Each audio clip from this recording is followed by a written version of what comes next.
नमस्कार। आज हामी एउटा यस्तो विषयमा अलिकति गहिरिएर कुरा गर्दैछौँ जसले अब नेपालको बैंकिङ क्षेत्रमा निकै तरङ्ग ल्याएको छ।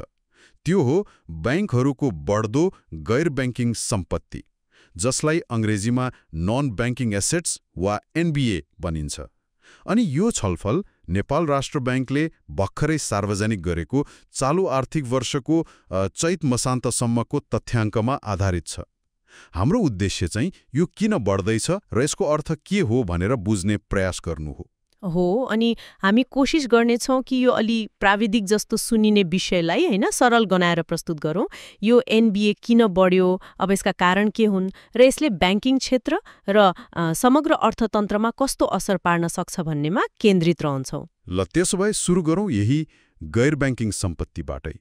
अब सुन्दा अलि जटिल लाग्ला, तर सरल भाषामा यो के हो त? यो एकदम सरल छ हैन। अब मान्नुस् बैंकले कसैलाई ऋण दियो घर वा जग्गा धितो राखेर, तर त्यो ऋणीले खै तिर्न सकेन। अब बैंकले के गर्छ त भन्दा ऋण उठाउन त्यो धितो लिलाम गर्छ। अनि यदि त्यो लिलामीमा बिक्री भएन भने नियम अनुसार बैंक आफैले त्यो सम्पत्ति लिनुपर्ने हुन्छ। हो, त्यसरी बैंकको हुन आइपुगेको सम्पत्ति नै अब गैर बैंकिङ सम्पत्ति हो। ए बुझियो, भनेपछि लिलामी नभएको दितो रहेछ। अनि तथ्याङ्क हेर्दा त अवस्था अलिक गम्भीर पो देखिन्छ त। पछिल्लो एक वर्षमै 63.5% बढेको, 63.51%। अनि रकममा हेर्दा 44 अर्ब 80 करोड नागेको। गत वर्ष त जम्मा 27 अर्ब 40 करोड थियो रे। यो त हैन निकै ठुलो वृद्धि हो। यसले त अब अर्थतन्त्रमा केही गहिरो समस्या छ कि जस्तो सङ्केत गर्यो नि। हो, यो वृद्धि साँच्चै नै चिन्ताजनक छ। अनि यसले बैंकिङ क्षेत्रमा दबाव बढिरहेको स्पष्ट देखाउँछ। वास्तवमा यो वृद्धिको सोझो सम्बन्ध बैंकहरूको निष्क्रिय कर्जा अर्थात् नन परफर्मिङ लोन्ससँग छ। अब निष्क्रिय कर्जा भनेको तोकिएको समय सामान्यतया 90 दिनभन्दा बढी भुक्तानी नभएका कर्जा हुन्। अनि औसत निष्क्रिय कर्जा पनि बढेको छ। गत वर्ष 3.98% थियो, अहिले बढेर 5.24% पुगेको छ।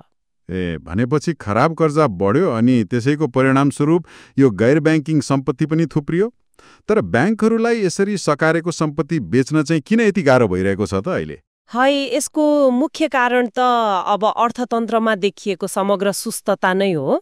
खास गरी घरजग्गा कारोबारमा जुन मन्दी आएको छ नि, त्यसले ठूलो असर पारेको छ। किनभने धितोमा प्राय घरजग्गा नै हुन्छ। बैंकहरूले बारम्बार लिलामीको सूचना निकाल्दा पनि किन्ने मान्छे पाउनै गाह्रो भइरहेको अवस्था छ।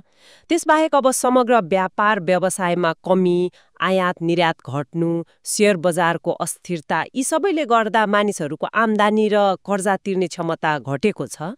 ब्याङ्करहरू चाहिँ के भन्छन्? सबैले तिर्न नसकेकै हो कि कतिपयले नियतवश पनि नतिरेका हुन्? ब्याङ्करहरूको विश्लेषण अलि मिश्रित खालको छ। उहाँहरू के भन्नुहुन्छ भने अब केही थोरै ऋणीहरू होलान् जसले नियतवश नतिरेका हुन्, तर वास्तवमा धेरै जसोको चाहिँ तिर्न सक्ने क्षमतामै कमी आएको देखिन्छ। आर्थिक गतिविधि नै सुस्त भएपछि आम्दानी घट्छ अनि त्यसले गर्दा कर्जा तिर्न गाह्रो परेको हो धेरैलाई। अधिकारसँग क्षमतामै कमी आएको कुराले चाहिँ अवस्था अलि सोचनीय बनायो। अनि यसरी गैर बैंकिङ सम्पत्ति थुप्रिँदै जाँदा बैंकहरूलाई कस्तो खालको अब प्रत्यक्ष दबाव पर्छ त? ओहो, बैंकहरूलाई त निकै ठुलो दबाव छ। अब पहिलो कुरा त के भने, बैंकले यस्तो सम्पत्ति सकार्ने बित्तिकै त्यसको लागि 100% जोखिम भार छुट्याउनुपर्छ, प्रोभिजनिङ गर्नुपर्छ। अनि यसले त सिधै बैंकको नाफा घटाउँछ। नाफामा सिधै असर हो, बिल्कुल। अनि अर्को महत्त्वपूर्ण कुरा, यो प्रोभिजनिङले गर्दा बैंकको नयाँ कर्जा दिने क्षमता पनि घट्छ। पैसा त्यहाँ अड्किएपछि अब नयाँ लगानी गर्न पुँजी कम हुन्छ, जसले फेरि अर्थतन्त्रलाई नै असर गर्छ। खासमा भन्नुपर्दा यो गैर बैंकिङ सम्पत्ति बढ्नु भनेको बैंकको सम्पत्तिको गुणस्तर खस्नु हो। एक प्रकारले यो खराब कर्जा जस्तै हो। ठिक हो। अनि यदि हामीले बैंक अनुसार हेर्यौँ भने नि, के सबै बैंकको अवस्था उस्तै छ त कि फरक छ? छैन, निकै फरक देखिन्छ। अब वाणिज्य बैंकहरूको मात्रै हेर्ने हो भने चैत मसान्तसम्म उनीहरूको कुल एनपिए 38 अर्ब 41 करोड भन्दा बढी छ। अनि यसमा सबैभन्दा बढी ग्लोबल आइएमई बैंकको छ, करिब 5 अर्ब 99 करोड। त्यसपछि हिमालयन ब्याङ्कको 5 अर्ब 14 करोड अनि एनआइसी एसिया ब्याङ्कको 4 अर्ब 58 करोड जति देखिन्छ। तर अर्कोतिर हेर्नुस्, नेपाल ब्याङ्कको जम्मा 20 करोड मात्रै छ अनि स्ट्यान्डर्ड चार्टर्ड ब्याङ्कको त 0 नै छ। स्ट्यान्डर्ड चार्टर्डको 0 अनि अरू ठुला ब्याङ्कहरूको अर्बौंमा। यसले त होइन ब्याङ्क पछि कति फरक हुँदो रहेछ जोखिम व्यवस्थापन, कर्जा लगानीको रणनीति अनि असुली प्रक्रिया भन्ने देखाउँछ नि। हो, बिल्कुल। यसले ब्याङ्कको आन्तरिक नीति, अब उनीहरूले कस्तो क्षेत्रमा बढी लगानी गरेका छन्, जस्तै घर जग्गामा कति केन्द्रित छन्, अनि उनीहरूको जोखिम मूल्याङ्कन प्रक्रिया र कर्जा असुली कतिको प्रभावकारी छ भन्ने कुरामा भएको भिन्नतालाई देखाउँछ। कहिलेकाहीँ मर्जर पछि एकत्रित भएका वा ठूलो कर्जा पोर्टफोलियो भएका ब्याङ्कहरूमा यो बढी देखिनु अलि स्वाभाविक पनि हुन सक्छ। अनि केही ब्याङ्कहरू चाहिँ आफ्नो कर्जा नीतिमा बढी नै सचेत भएको पनि देखिन्छ। ल, त्यसो भए अब निष्कर्षमा भन्नुपर्दा यो बढ्दो गैर ब्याङ्किङ सम्पत्ति भनेको केवल एउटा तथ्याङ्क मात्रै होइन। यो त नेपालको ब्याङ्किङ क्षेत्रले भोगिरहेको तनाव र अब अर्थतन्त्रको बृहत चुनौतीहरूको एउटा महत्त्वपूर्ण ऐना जस्तै रहेछ। यसलाई गम्भीरतापूर्वक लिनै पर्छ। निश्चित रूपमा यो अहिलेको लागि त एउटा स्पष्ट समस्या हो, तर अब यसमा भविष्यका लागि एउटा अवसर पनि लुकेको हुन सक्छ।